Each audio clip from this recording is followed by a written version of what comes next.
नमस्कार। प्रस्तुत है आज का चिंतन। परम पूज्य गुरुदेव ने 1969 में लिखा है, असुरता की शक्तियां इन दिनों अपने पूरे वेग से उफर रही हैं। यह क्रम कुछ समय तक और चलता रहा तो मनुष्य का नैतिक स्तर इतना गिर जाएगा कि सर्पिणी की तरह माँ अपने अंडे बच्चों को खाने लगे।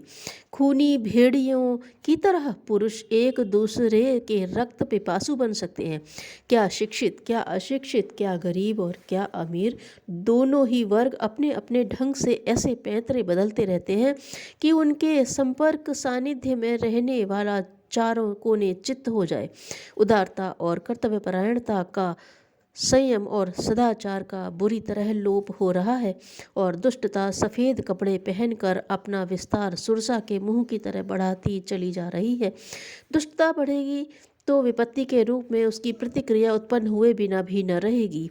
चारों ओर रोग, शोक, संताप, क्लेश, कलह, अभाव, दारिद्र्य की, रोष, असंयम की बाढ़ आई हुई है। अपराध और पाप जिस तरह पनप रहे हैं उसे देखते हुए लगता है कहीं संसार मनुष्यों के न रहने योग्य तो नहीं बन जाएगा। विज्ञान और राजनीति के कदम जिस दिशा में बढ़ रहे हैं वे मानव जाति को सामूहिक आत्महत्या करने के लिए विवश करेंगे।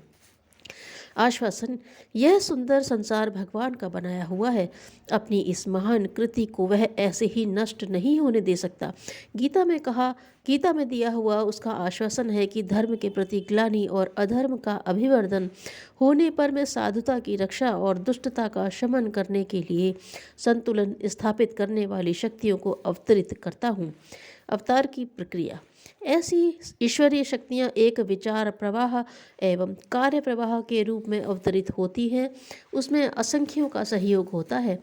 नेतृत्व का श्रेय किसी को मिले। अवतार की प्रक्रिया एक ही है, जनमानस में अवांछनीयता के प्रति विद्रोह।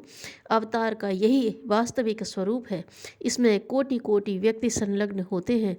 रामकृष्ण, बुद्ध, गांधी आदि ने अपने समय की विकृतियों के समाधान का नेतृत्व अवश्य किया, पर उनके पीछे वस्तुतः अपार जनशक्ति थी। जनशक्ति ही वह चंडी है जो असुरता का समग्र वध करने में समर्थ है। अब फिर उसी प्रक्रिया का प्रत्यावर्तन हो रहा है। युग निर्माण आंदोलन। ईश्वरीय प्रेरणा ने इन दिनों एक ऐसे ही युग निर्माण आंदोलन का सृजन किया है।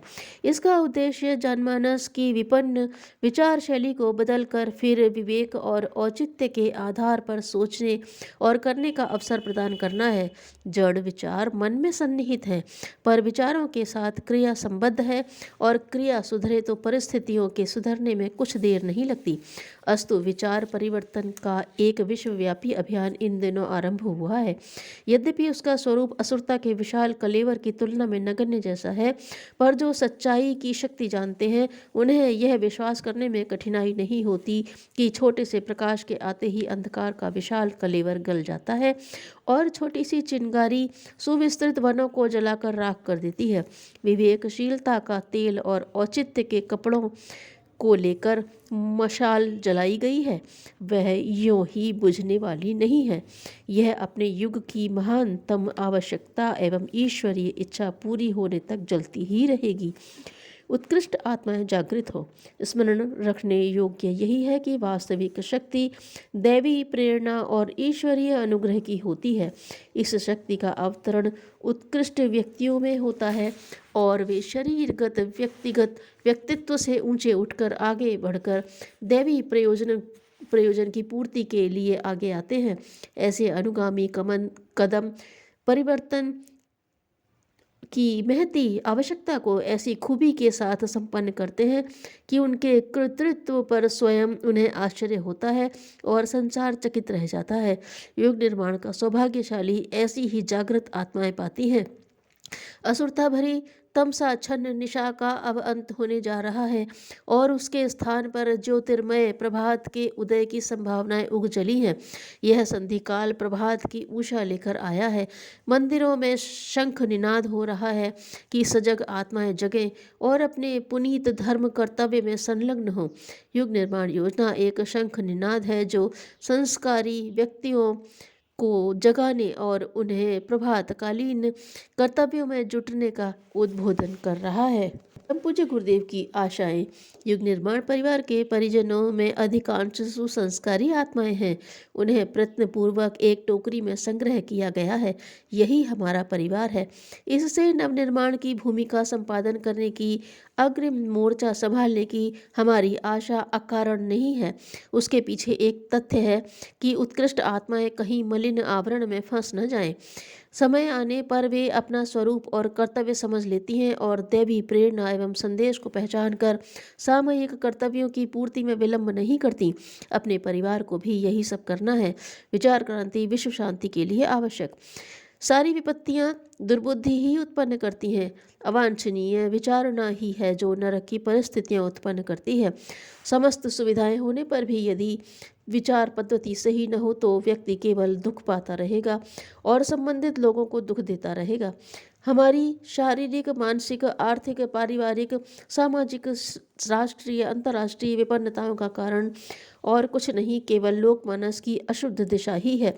यदि इन भूलों के कारणों को न सुधारा गया तो सुधारों के समस्त प्रयत्न जड़ सूखती जाने वाले पेड़ के पत्ते सींचने जैसी विडंबना सिद्ध होंगे। इसलिए यदि वस्तुतः वर्तमान विपन्नताओं का समाधान ढूंढना हो तो इसी निष्कर्ष पर पहुंचना पड़ेगा कि संसार की विशेषतया भारतवर्ष की चिंतन पद्धति को परिष्कृत करना आवश्यक है। नैतिक और सांस्कृतिक पुनरुत्थान केवल इसी एक आधार पर संभव है। विश्व शांति का उसके अतिरिक्त कोई मार्ग नहीं। एक सर्वतोमुखी विचार क्रांति इस युग की सर्व प्रमुख आवश्यकता है। इसे चाहे आज संपन्न किया जाए, चाहे 1000 वर्ष बाद, रास्ता इसके अतिरिक्त दूसरा है ही नहीं। ज्ञान गंगा अवतरण के लिए भगीरथ प्रयत्नों की आवश्यकता। आज हम परंपराओं, मूढ़ विश्वासों, दुराग्रहों और अंधानुकरणों को अपनाकर अपनी जीवन दिशा निर्धारित करते हैं। यदि विवेक और औचित्य को कसौटी माने तो 3/4 मान्यताएं और रीति नीतियां बदलने, सुधारने को विवश होना पड़ेगा। इस विवशता को स्वेच्छा सुधार की प्रक्रिया में परिवर्तित कर देने वाले प्रचंड प्रयास को विचार क्रांति भी कहा जा सकता है। नाम जो भी हो, नारकीय वर्तमान परिस्थितियों को भावी सतयुग में बदल देने का उपाय केवल यही एक है। आज इसी ज्ञान गंगा का अवतरण करने के लिए भगीरथ प्रयत्नों की आवश्यकता है। हमें झूठे मन संतोष के लिए छुटपुट 2.5 ईंट की मस्जिद चिनने और 1.5 चावल की खिचड़ी पकाने में नहीं लगना चाहिए, वरन मिलजुल कर एक ही दिशा में एक ही प्रयत्न करना चाहिए जिससे सर्वतोमुखी सुधार क्रम की आवश्यकता पूरी हो सके। गुरुदेव की अभिलाषा। हमारी इन दिनों अभिलाषा यह है कि अपने स्वजन परिजनों को नवनिर्माण के लिए कुछ करने के लिए कहते सुनते रहने का अभ्यस्त मात्र न बना दें, वरन कुछ तो करने के लिए उनमें सक्रियता पैदा करें। थोड़े कदम तो उन्हें चलते चलाते अपनी आंखों से देख लें। हमने अपना सारा जीवन जिस मिशन के लिए तिल तिल जला दिया, जिसके लिए हम आजीवन प्रकाश प्रेरणा देते रहे, उसका कुछ तो सक्रिय स्वरूप दिखाई देना ही चाहिए। हमारे प्रति आस्था और श्रद्धा व्यक्त करने वाले क्या हमारे अनुरोध को भी अपना सकते हैं? क्या हमारे पद चिन्हों पर कुछ दूर चल सकते हैं? देखा यह भी जाना चाहिए ताकि हम देख सकें कि हम सच्चे साथियों के रूप में परिवार का सृजन करते रहे अथवा शेख चिल्ली जैसे कल्पना के महल गढ़ते रहे।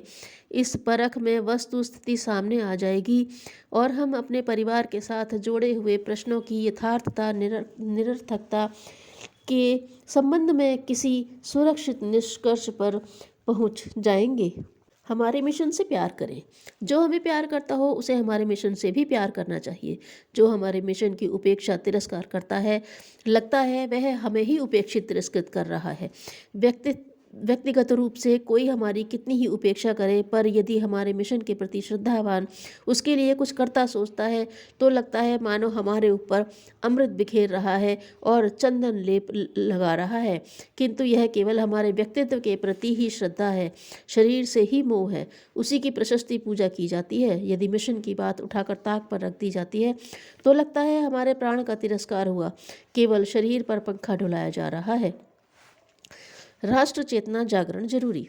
हम आवेश और आवेग पूर्वक लोकमानस जागरण की प्रक्रिया संपन्न करेंगे। सोते हुए कुंभकर्ण को जगाने के लिए पौराणिक आख्यान के अनुसार भैंसों के झुंड उसकी छाती पर घुमाने पड़ेंगे। हम लोग भी सुषुप्त स्थिति में पड़ी हुई राष्ट्र चेतना को कुंभकर्णी निद्रा से जगाने का प्रयास करेंगे। यही हमारा प्रचार अभियान है। विश्वास है कि अगले दिन राष्ट्र जागेगा और अंगड़ाई लेता हुआ उठ खड़ा होगा। सजग समर्थ लोगों की एक सक्रिय स्वयं सेवक सेना प्राण हथेली पर रखकर खड़ी हो जाए तो आज जिन अनैतिकताओं का चारों ओर बोलबाला है और ना हटने वाली ना टलने वाली दिखती हैं, आंधी में उड़ते तिनकों की तरह तिरोहित हो जाएंगी। जनशक्ति का उदय। युग निर्माण के रचनात्मक संघर्षात्मक कार्यों से मनुष्य में देवत्व, धरती पर स्वर्ग लाने के लिए एक ऐसी जनशक्ति का उदय होना चाहिए जो पेट प्रजनन से ऊंचा उठकर सोच सके और वासना तृष्णा के लिए मरते खपते रहने से आगे बढ़कर देश, धर्म, समाज, संस्कृति के लिए कुछ सेवा, सहयोग, त्याग, बलिदान की बात सोच सके। कर्मठ लोक सेवियों की जनशक्ति का उदय हुए बिना सुधार की सारी विचारणाएं मनोरंजन और कल्पनाएं मात्र बनकर रह जाएंगी। प्राण तो कर्मठता में रहता है, निर्माण तो पुरुषार्थ से होता है। इसलिए अपने चारों ओर बिखरे हुए नर पुष्पों को हमें मनुष्यता का प्रकाश, गर्व और शौर्य उत्पन्न करना है ताकि वह स्वार्थ संकीर्णता की परिधि से बाहर निकलकर कुछ ऐसा कर सके जैसा कि प्रबुद्ध और सजग आत्माएं अपने स्वरूप एवं कर्तव्य का स्मरण करके प्रयत्न करती रहती हैं। आस्तिकता बढ़े तो देवत्व विकसित हो। जिनके साथ भी अपना संपर्क बने उसमें आस्तिकता के बीजांकुर बोने चाहिए और उपासना के लिए कुछ नियमित समय लगाने की प्रेरणा देनी चाहिए। भावनात्मक उत्कृष्टता, चारित्रिक निर्मलता और परमार्थपरक उदारता जैसी सब प्रवृत्तियां बहुत ही करके आस्तिकता की आस्था पर निर्भर रहती हैं। यह आस्था जितनी निर्बल होगी व्यक्तित्व उतना ही घटिया रहेगा और जितना यह आधार परिपक्व परिपुष्ट होगा उतना ही साहस, धैर्य, विवेक, संयम एवं वर्चस्व बढ़ता चला जाएगा। व्यक्ति के आंतरिक विकास से आस्तिकता का असाधारण योग होता रहता है। हमें उत्कृष्ट स्तर की आस्तिकता और उपासना का प्रसार करना है। व्यक्ति निर्माण पर युग निर्माण आधारित है। जगते समय शरीर और मन को कुमार्गामी न होने देने की सतर्कता, सोते समय दिन भर का निरीक्षण, प्रायश्चित और वैराग्य भावना के साथ निद्रा माता की गोद में जाना, जीवन साधना का यह महत्वपूर्ण प्रयोग हर मनुष्य की दिनचर्या में प्रवेश कर सके, इसका प्रयोग अपने संपर्क क्षेत्र में ही आरंभ करना चाहिए। परम पूज्य गुरुदेव के उपरोक्त विचार आज भी हम सभी के लिए चिंतनीय, मननीय एवं क्रियान्वित करने योग्य हैं। साधना आंदोलन एवं ज्ञान यज्ञ द्वारा जन जन तक विचारधारा पहुंचाने के लिए अपना समय, धन, प्रतिभा, प्रभाव आदि विभूतियां पीछे लगाने से पीछे नहीं रहना चाहिए। साधना एक पराक्रम है, संघर्ष है जो अपनी ही दुष्वृत्तियों से करना होता है। अपना मूल्य गिरने न पाए, यह सतर्कता जिसमें जितनी पाई जाती है वह उतना ही प्रगतिशील है। धन्यवाद।